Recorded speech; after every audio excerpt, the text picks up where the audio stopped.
here's the nest. And if you study his work, he has these in all of his buildings. So in this case, the nest is right here. He always gives you almost like, in this case, it's a balcony, but it's meant to be a space where you can pause and kind of just look out. Now, it's not very functional. That was not Rudolph. He gives you something that is not strictly functional, but some way that he gives you a space that he wants your mind to basically occupy as a way of counteracting the way he was taught when he was growing up, which was Mies, universal space, functional everything, and exposed structure. For him, the psychology of the space, shaping the space, was more important than the functions in the space. So, for instance, in this space, you don't know, but he's got balconies, he's got staircases that become platforms, that become bookcases. All of that was so that it was meant to basically wake you up and say, this is not something you just walk around in and you know it in 5 minutes, but you walk through it and you go, oh look, there's this, or oh look, there's that. It's also very dangerous. We've had people trip down the stairs on their phones, so we've had to block off the stairs. So unfortunately, we can't go up the stairs today, but we can take you in the elevator and show you what passes for 2 bedrooms on the other side. Again, privacy in this place is not a big deal because he wants it to feel private but not at the same time.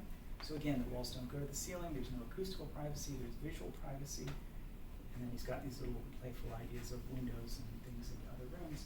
But the bedrooms are not bedrooms in the traditional sense. They're separated by steps, for instance, and the sense of space, the implied space by having a raised platform, makes you feel like you're in a room when you're not really in a room. And that's what you'll see on the floor up above. So he's done a whole bunch of things in such a small space that he wanted to he would take every advantage of his projects, even if it was only a small space like this one, to kind of play with all these things he thought architecture needed to have in their vocabulary as far as how to shape space. And again, space was the most important thing to him, not anything else. I mean, he did think it was important, but how the space felt when you were in it was something that he was really interested in. So, I don't know. I mean, that's, and I'll give you a couple of other things maybe, really quickly. There's a couple of important things in here that he thought, again, his spaces, he wanted to show architecture as the way that reinforced his thoughts behind what was missing. So for instance, he's got objects in here that he displays because in his head, he wanted his artwork to be more about found objects and things that resembled what he thought was missing or made objects. So you don't find things like paintings on walls and fancy frames, things like that. He would display objects, and objects meant form, material, scale, space between objects. So when you look at, for instance, the artwork in the other room, you'll see little clay figurines from Egypt.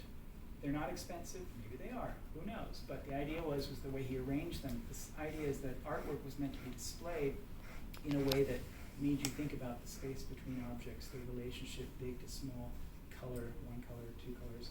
All that was meant to teach you something. So everything around you was kind of to reinforce this idea of architecture and what was important in the way he designed it. So, ask me any questions? Yep. So you talk about like how he put the nest, the fishbowl, the cave ideas into the structure, but does he always try to put every element to one structure, or he just takes like, okay, this is going to be the fishbowl, and this is going to be the cave? So, for instance, his Milam house in Jacksonville, Florida, he has a section, and he actually names, here's the cove. So, for instance, in this case, this is not deep enough, but a cove would be a protected area where you could sit underneath it. Okay? And he's got the beach where the steps kind of step down, maybe 2 or 3 steps, and it's a big platform in the center. And you sit on the floor, but you've got enough steps that your feet, it's not uncomfortable.